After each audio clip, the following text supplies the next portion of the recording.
জিব্রাইল আইসা দেখে আমার রহমতের নবী আরাম করতেছেন, সুবহানাল্লাহ। আমার নূরের নবী আরাম করে।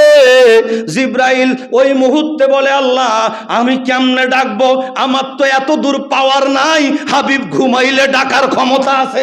আল্লাহু আকবার বলেন। হাবিব ঘুমাইতেছে, এই সময় ডাকার পাওয়ার তো আমার নাই। আল্লাহ বলে, এটাই তোমার গোল্ডেন চান্স। আর জোরে সুবহানাল্লাহ কোন। ও আশিকেরা নবীর মেরাজের শুনতেছেন, মরা মরা না জিন্দা জিন্দা, একটু জোরে জোরে কন্না সুবহানাল্লাহ বলেন। ইয়া রাসূলুল্লাহ, ওই জিব্রাইল এটাই তোমার গোল্ডেন চান্স। এতদিন ধরে তুমি সুযোগ খুঁজতেছো হাবিবের খেদমতের জন্য, এখন গোল্ডেন চান্স আমি আল্লাহ তোমার একটা বুদ্ধি দিয়ে দেই।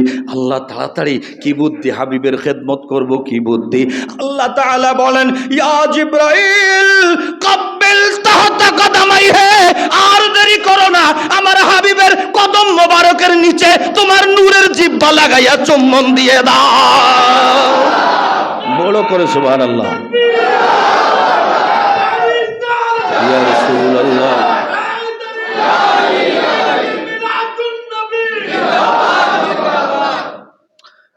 কাব্বিল আমরের সিগা। এই ছাত্ররা ভালো করে শোনো, আমরের সিগা কাব্বিল। তাহতা কদমাইহি, তাহতা নিচে, কদমাইহি দুই